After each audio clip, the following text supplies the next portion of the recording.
everyone. Morning. Good morning. My name is Lori Haas.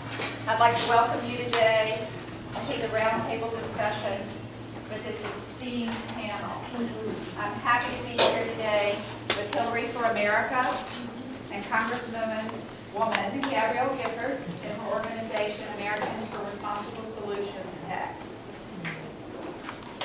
We're here this morning because we're all too aware of the devastating crisis of gun violence across America and in Virginia in particular. Guns claim the lives of over 32,000 Americans each and every year. And guns kill well over 800 Virginians annually.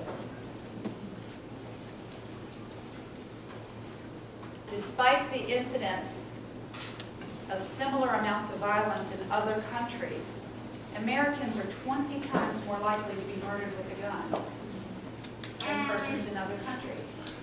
This is a uniquely devastating and sick scourge on our society when Americans can die so readily, so often, and so devastating to their families. We have a wide variety of challenges, and yet we have at our fingertips some of those solutions. And we have here today some of the best leadership on this issue that we've seen in a long, long time.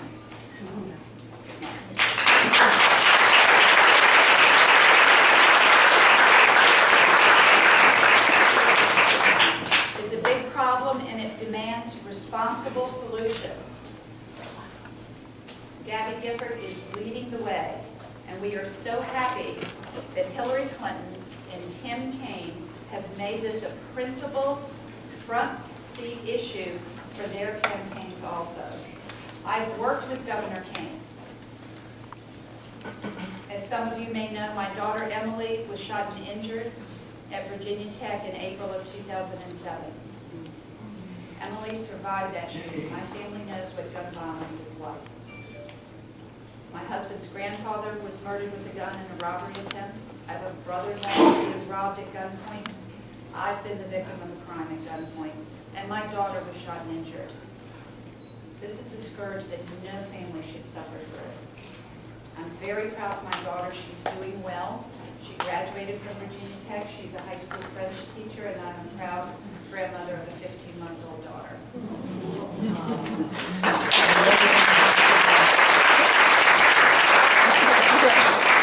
With leadership from Hillary Clinton and Tim Kaine, we can come up with the solutions, and we can affect those solutions, and we can make those policy changes that will save lives.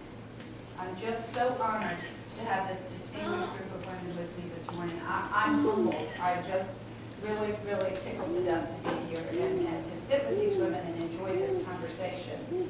I'd like to take a moment to welcome Congresswoman Gabrielle Gifford, who along with her husband, Captain Mark Kelly, founded Americans for Responsible Solutions in 2013 to help address this very problem and provide leadership on direction to solve this problem.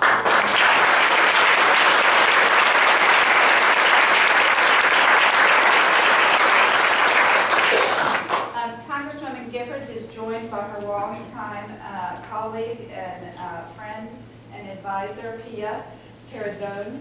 Pia was Congresswoman Gabby Gifford's chief of staff and is a co-founder of ARS and has served as its first executive director. She continues to guide the organization today as its senior advisor. And Gabby, we are so happy to have you here, and I'll turn it over to Pia. Thank you for having us. What a crowd. I'm so excited. It was a long drive, but we were smiling faces here. So yeah, as Lori said, I've had the honor of working with Congresswoman Gifford and her husband, Captain Mark Kelly, for the last 6 years, really, 7 years. But most recently, working on gun violence prevention. And some folks think that it was in the wake of the Tucson shooting that Gabby and Mark got involved in this issue, and it really wasn't. It was the Sandy Hook shooting. Obviously, after Tucson, they had a lot in their own family to take care of and to heal on their own. But in that horrible December day in 2012, when that shooting happened, that was really the catalyst for them to decide to get back into public service in a way that allowed them, obviously, as people that know so much about gun violence in a personal sense, and are folks that have a unique perspective on firearms in America, as Gabby growing up and representing Southern Arizona in Congress, where guns are a part of daily life, and her husband Mark, who served as a combat veteran, and are familiar with firearms in the military. People that are not afraid of guns, but can speak to their the need for a responsible approach.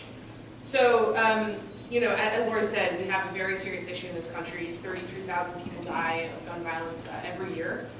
We are 20 to 25% more likely to be impacted by gun violence simply by being an American. We are compared to some of the very worst nations in the world in terms of violence and public health as it pertains to guns. We figured the approach to this issue really needed to involve a coalition of unlikely allies that has not been built really until now. That coalition involves, for the first time in a long time, people that are working on domestic violence issues and are at this very critical nexus of gun violence and domestic violence, as well as Republicans. Obviously, Democrats are interested in this issue.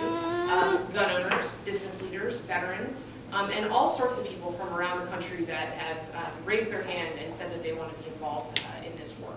So a lot of what we do is to bring together this coalition of unlikely allies.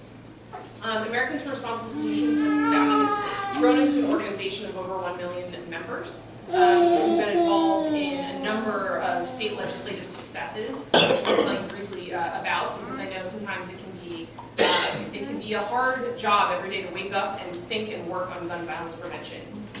It's not something that we see tons of success on every day, but actually at the local level there has been. Since day one, Congresswoman Gifford, Gabby, was always so clear with us that she wanted to make sure that women were involved in this conversation, and how important it was that we took the perspective of women, both folks that have had domestic violence issues in their life, but just in general, women that may live in fear of a firearm injuring their family or children. And so last cycle, in 2014, we launched the Protect All Women Tour. We did a 9-state tour around the country, meeting with women in rooms like this all around the country to discuss this topic and how we could together be a part of the change that we all know needs to happen. In 2015, with the help of many of you, we launched a bipartisan Women's Coalition for Common Sense. The advisory board includes people like the former Secretary of State Madeleine Albright, former Governor Jennifer Granholm of Michigan, former Governor of New Jersey Christie Todd Whitman, and many others. And we really pulled together a very diverse coalition of women, which we're really proud of to be a part of, and they've been helping us ever since. So in terms of guns at the state level, there has been a number of victories, including this year, most recently in Hawaii. We helped secure the passage of Hawaii Bill 625, which closed the loopholes in the state law that allowed people with misdemeanor stalking and sexual assault convictions to legally buy guns. So that was a big, big victory. And then in May, in Connecticut, a state that many people will sort of assume has a very strong environment for gun safety, there was still more to do even in the aftermath of Sandy Hook. We worked on House Bill 5054, which helped keep the guns out of the hands of domestic abusers by closing the gap in state law that was still letting individuals who were subject to temporary restraining orders to legally buy no guns, which is insane and needs to be dealt with at the federal level. But in the meantime, we are working on the state passing laws in many states to stop that, close that loophole. And then back in 2015, Gabby testified in the Oregon State House, working on an extensive advocacy campaign to secure the passage and signing of SB 525, which again helped close gaps in the state law that allowed domestic violence misdemeanors to illegally purchase guns and acquire guns. And Delaware, we had Governor Jack Merkel, who is still a very strong ally for us on this issue, and together with him, we helped secure the passage and signing of SB 83, which again closed the gaps in state law allowing domestic violence misdemeanors from acquiring guns. So we do a lot of policy work. But we also do political work, which is part of why we're here today. We feel that the balance needs to be brought back to center on this issue. You know, for a long time, the gun lobby has been left to grow and sort of double itself and triple itself unchecked, really unchecked. It's grown to one of the most powerful lobbies in the country. In fact, by a lot of accounts, the most powerful lobby in the country. And so what we figure is if, together with other organizations, including Emily's List, and allied organizations, that we feel like maybe we could provide a check to the gun lobby. And if maybe our elected officials would, at the end of the day, simply do what they think is right, that would be a victory, even if we disagree with them. We know from the aftermath of the background check bill in 2013, many senators that we sat with said to us, you know, we're kind of with you on this, but, you know, I've got a tough election. You know, it was really just a disgusting display of a lobby that has grown too large and too powerful, and prevented the passage of something that the country clearly wanted and still wants.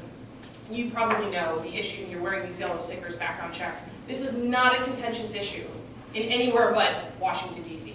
You go out into the states and you start polling, you're looking at 70, 80, even 90% of people polled support closing the background check loophole. It's simple, it makes sense.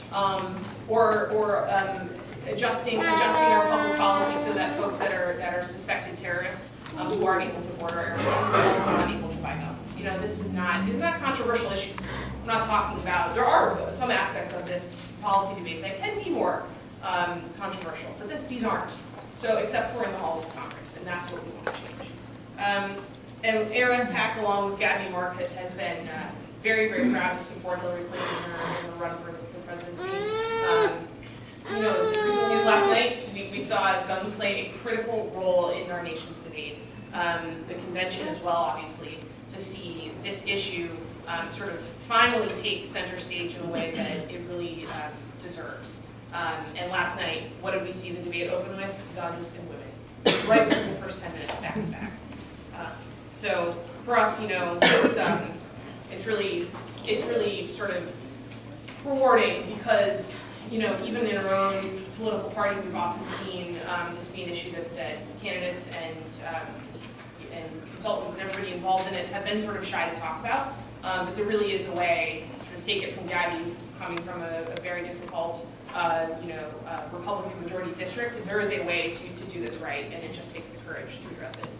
So the last thing I'll touch on is, if you haven't seen our big bus outside, we're involved in a campaign called the Vocal Majority.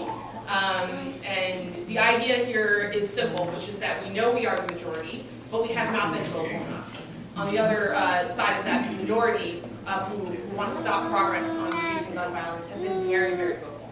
And we've heard from U.S. senators and state house representatives, et cetera, that, you know, the folks that are really opposed to progress on this call and write regularly, much more regularly than we all do. So our effort, which is a 14-state, 42-day national tour, is the idea of uniting the vocal majority and encouraging people to raise their voices and bring this question up when you meet with your local elected officials as well as your federal officials. You know, what is your stance on guns? What have you done lately to protect our families from further gun violence?